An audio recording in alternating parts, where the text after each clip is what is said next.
Hello everyone. आज की इस वीडियो लेक्चर सीरीज में हमारा जो टॉपिक है मध्यस्थम आर्बिट्रेशन का पंचाट को अपास्त किया जाना। साधारणतया एक मध्यस्थम अधिकरण के द्वारा जो निर्णय, फैसला और कार्यवाही के पश्चात जो अंतिम रूप से पंचाट दिया जाता है वो पक्षकारों पर बाध्यकारी होता है, किंतु कुछ ऐसी अवस्थाएं हैं जिसमें दिया गया पंचाट अपास्त किया जा सकता है। और वे कौन सी दशाएं हैं, वे कौन सी अवस्थाएं और आधार या कारण होंगे जिन पर एक पंचाट को अपास्त किया जा सकेगा, तो वे अग्र प्रेषित हैं। फर्स्ट वन है मध्यस्थम पंचाट अपास्त करने के लिए आवेदन। अकॉर्डिंग सेक्शन 34, यदि मान लीजिए पक्षकारों ने कोई आवेदन किया है कि वे दिए गए पंचाट को अपास्त करवाना चाहते हैं और न्यायालय का समाधान हो जाता है कि इस पंचाट को अपास्त किया जाना है, तो ये युक्तियुक्त आधार होगा किसी भी दिए गए पंचाट को अपास्त करने के लिए। दूसरा महत्वपूर्ण आधार बनता है पंचाट अपास्त किया जा सकेगा according section 34 subsections 2 and subsection 3। First point जो इसमें बनता है पक्षकारों की असक्षमता। जो संविदा विधि के अनुसार करार के लिए अपेक्षित औपचारिकता हैं, जो फॉर्मेलिटीज़ उधर पूरी करनी होती हैं, वही सब फॉर्मेलिटीज़ यहाँ पर भी पूरी करनी अपेक्षित है। यदि हम पक्षकारों की सक्षमता की बात करें तो जिन दो पक्षकारों ने मध्यस्थम करार को किया है वे दोनों पक्षकार वयस्क हो, अर्थात 18 साल से ऊपर हों, स्वस्थ चित्त हों और अपने द्वारा किए गए कार्य और उससे मिलने वाले परिणामों को समझने की सामर्थ्य भी रखते हों और किसी विधि के द्वारा वे अयोग्य घोषित न किए गए हों।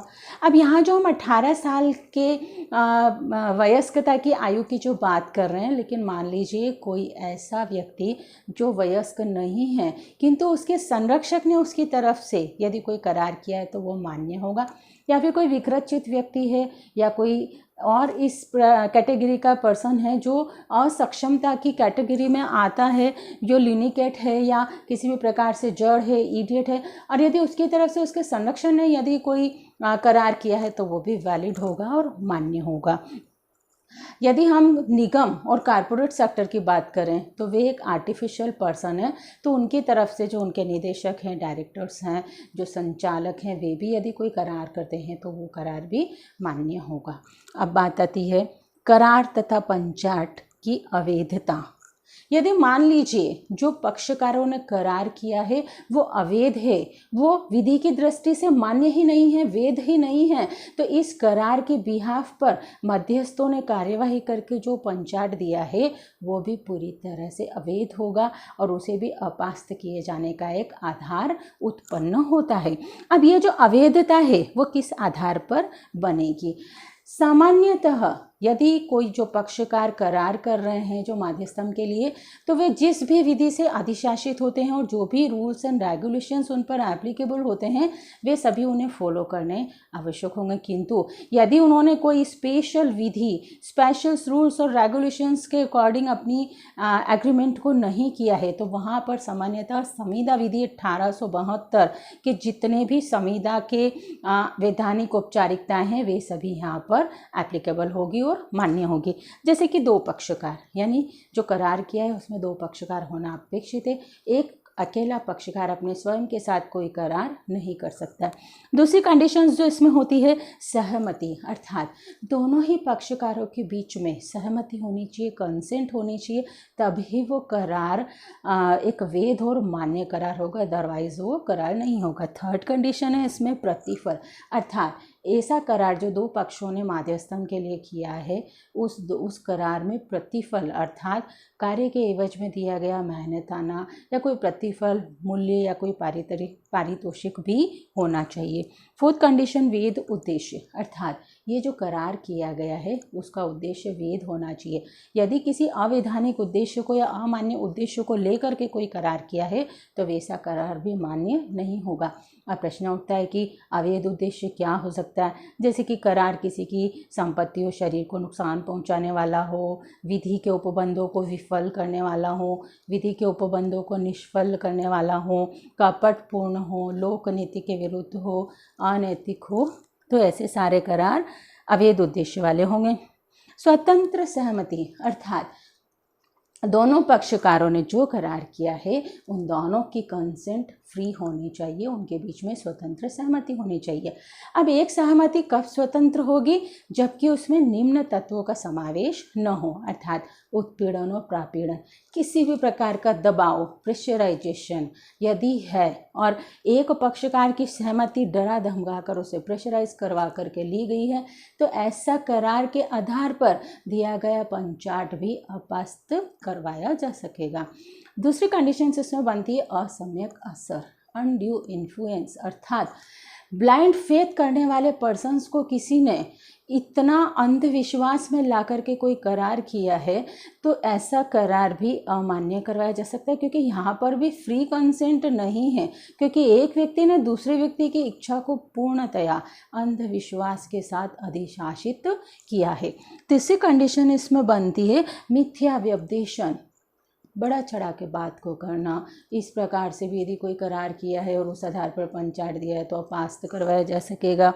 कपट यानी झूठ बोलना, सच को झूठ बताना, सच को छिपाना या झूठ को सच बताना, किसी भी प्रकार से यदि ऐसा मध्यस्थम करार किया गया है तो उस बिहाफ पर दिया गया अवार्ड भी अवैध ही होगा, उसे भी अपास्त किया जा सकेगा।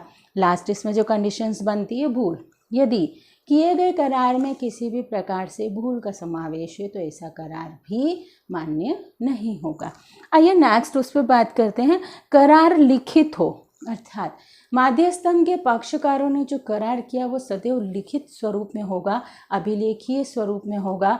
यदि उस करार को मौखिक वर्बली किया है तो वैसा करार मान्य नहीं होगा, इस ब्याह पर दिया गया पंचाट को अपास्त करवाया जा सकेगा। नेक्स्ट इसमें कंडीशंस जो बनती है, माध्यस्थम की नियुक्ति की उचित सूचना का अभाव। जनरली जब माध्यस्थम की नियुक्ति की जाती है तो पक्षकारों के द्वारा करार के अनुसार उसकी नियुक्ति की जाती है। दोनों ही पक्षकारों ने ये सूचित होता है, ये सूचना या नोटिस होता है कि कौन व्यक्ति माध्यस्थम हेतु पदाभिहित हुआ है या नियुक्त हुआ है। किंतु यदि ऐसी कंडीशन आए कि या तो पक्षकारों ने माध्यस्थ की नियुक्ति की हो या माध्यस्थम अधिकरण के द्वारा नियुक्ति की हो या किसी भी अन्य कार्यवाही के द्वारा माध्यस्थम की नियुक्ति हुई हो, किंतु दूसरे पक्षकार को उसकी सूचना नहीं है, तो यहाँ पर सीधे सीधे उस पंचाट को अपास्त करने का एक युक्त और उचित या एक रिजोनेबल कॉज बन जाता है। अब हम सूचना की बात करें तो कई और सूचना है जो भी पक्षकार को दिया जाना अपेक्षित है। मान लीजिए किसी पक्षकार ने दस्तावेज का निरीक्षण करना है, माल का या संपत्ति का निरीक्षण करना है और उसकी सूचना दूसरे पक्षकार को न दी जाए, या फिर माध्यस्थम अधिकरण की जो बैठक की सुनवाई है उसका क्या समय है और कौन सा स्थान है, यदि इसकी सूचना भी न दी जाए तो ये भी एक महत्वपूर्ण आधार होते हैं उस पंचाट को अपास्त करवाने के लिए। नेक्स्ट कंडीशंस जो इसमें बनती है, संदर्भ से बाहर दिया गया पंचाट।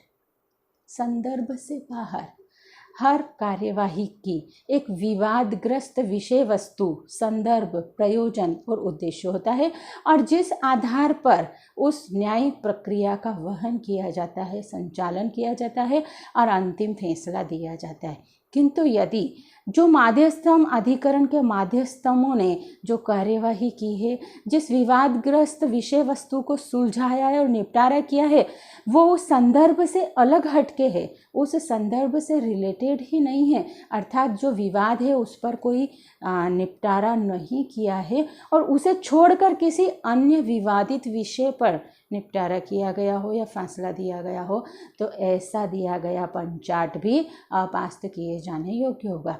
किंतु कभी कभी ऐसी कंडीशंस आ जाती है कि मान लीजिए जो पंचाट दिया गया है उसमें कुछ भाग संदर्भ से रिलेटेड है और कुछ भाग संदर्भ से रिलेटेड नहीं है, और जो रिलेटेड पार्ट नहीं है यदि उसे पंचाट से अलग किया जा सकता है तो बाकी का पंचाट वैध होगा, मान्य होगा और उसे पूर्णतया अपास्त नहीं किया जाएगा। अर्थात दोनों ही कंडीशंस हैं कि माना जाता है कि जो संदर्भ है, जो उद्देश्य है और जो विवाद की विषय वस्तु है उसी पर ही रिलेटेड होकर के उस पर फैसला दिया जाए किंतु यदि वहाँ हटकर उस विषय वस्तु से कोई फैसला दिया गया है तो वो एक अच्छा आधार होता है उस पंचाट को अपास्त करवाने का। नेक्स्ट कंडीशंस, ऐसा विवाद जो माध्यस्थम योग्य नहीं है।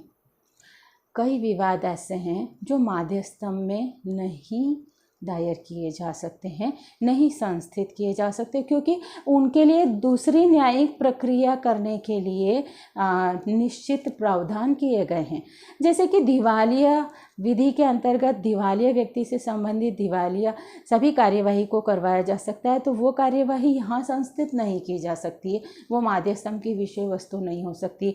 विवाह संबंधित कार्यवाहियाँ हो गई, वे भी माध्यस्थम की विषय वस्तु नहीं होंगे। और यदि इन कार्यवाहियों को सुनकर, इन विवाद को सुनकर के किसी पंचाट को दे दिया गया है तो ऐसा पंचाट भी अपास्त करवाया जा सकेगा। नेक्स्ट जो पॉइंट इसमें बनता है, माध्यस्थम अधिकरण का गठन तथा इसकी प्रक्रिया। माध्यस्थम अधिकरण एक न्यायिक संस्था है जो पूरी तरह एक जुरिस्डिक्शंस के अकॉर्डिंग अपनी कार्यवाहियों को संचालित करती है। लेकिन जब इस माध्यस्थम अधिकरण का गठन किया जाए और इसकी जो प्रक्रिया है उसमें विधिक नियमों की उपेक्षा की जाए या अधिनियमानुसार प्रावधानों का पालन नहीं किया जाए तो ऐसे गठित माध्यस्थम के द्वारा यदि कोई पंचाट दिया जाता है तो उसे अपास्त किया जा सकेगा, क्योंकि महत्वपूर्ण आधार यहाँ बनता है कि जो माध्यस्थम की संरचना की गई है, जिस न्यायिक अधिकरण का गठन किया गया है, उसमें ही विधिक प्रावधानों का पालन नहीं किया गया है। लास्ट पॉइंट बनता है माध्यस्थम पंचाट का लोकनीति के विरुद्ध होना। लोकनीति तथ्य और परिस्थिति के अनुसार इसे डिसाइड किया जाता है, और यदि कोई माध्यस्थम के द्वारा दिया गया पंचाट लोकनीति के विरुद्ध है तो वो भी उस पंचाट को अपास्त करवाने का एक महत्वपूर्ण आधार होगा। अब लोकनीति के विरुद्ध क्या हो सकेगा, तो सबसे पहले इसमें जो पॉइंट बनता है कदाचार, भ्रष्टाचार, भ्रष्ट आचरण। और यदि हम कदाचार की बात करें तो जैसे प्राकृतिक न्याय की उपेक्षा करना, पक्षकारों को सुनवाई का अवसर न देना, मध्यस्थों की नियुक्ति में भेदभाव करना, पक्षपात करना, या किसी पंचाट दिए जाने पर या फैसला दिए जाने पर किसी एक पक्ष के साथ पक्षपात करना, या उसका बेवजह उसकी इस प्रकार से उसे निर्णय देना कि जो सीधे सीधे प्राकृतिक न्याय के उल्लंघन के तहत दिया गया लगता हो, या फिर मध्यस्थों के द्वारा अनर्हता का जो आक्षेप हो मध्यस्थों पर, या अपने क्षेत्राधिकार से बाहर जाकर के कार्य करना, या फिर जो विवाद का संदर्भ है, जो विवाद की विषय वस्तु है, उससे हट कर के निर्णय देना, या ऐसी त्रुटि करना जो अपेक्षित नहीं है, न्यायिक कार्यवाहियों का संचालन उचित रीति से न करना, असावधानी बरतना, या कोई और आधार, कोई इस प्रकार की त्रुटि करना जिस आधार पर उस माध्यस्थम पंचाट को अपास्त करवाया जा सकता हो। अब प्रश्न पॉइंट नंबर 3, अवधि। यदि कोई व्यक्ति, यदि कोई पक्षकार माध्यस्थम अधिकरण के द्वारा दिए गए पंचाट को अपास्त करवाना चाहता है तो उसे एक निश्चित अवधि, समय सीमा या कालावधि में इस प्रकार की कार्यवाही को करना होगा। जनरली ये माना जाता है कि जिस दिन पंचाट दिया गया है उस दिन से 3 माह की अवधि के भीतर ऐसी कार्यवाही को किया जाए, किंतु यदि 3 माह से अधिक अवधि बीत गई है और कोई युक्त आधार है तो उस युक्त आधार पर भी उस माध्यस्थम पंचाट को अपास्त करवाया जा सकेगा। नेक्स्ट और लास्ट पॉइंट, कार्यवाहियों को स्थगित रखना। जब आवेदन किया जाए और किसी पंचाट को अपास्त करने के लिए आवेदन किया गया हो तो यदि यह आभास हो कि उस कार्यवाही को स्थगित किया जाए, यदि ऐसा प्रतीत हो कि उसे चालू रखा जाए तो कुछ समय के लिए उसे चालू रखा जाएगा, और यदि ऐसा आभास होता है कि उस कार्यवाही को स्थगित रखा जाए तो न्यायालय के आदेशानुसार मध्यस्थों के द्वारा की गई कार्यवाहियों को स्थगित भी रखा जाएगा। तो आई होप ये वीडियो आपको अच्छा लगा होगा। आप इसे ज़्यादा से ज़्यादा लाइक, शेयर और सब्सक्राइब करिएगा।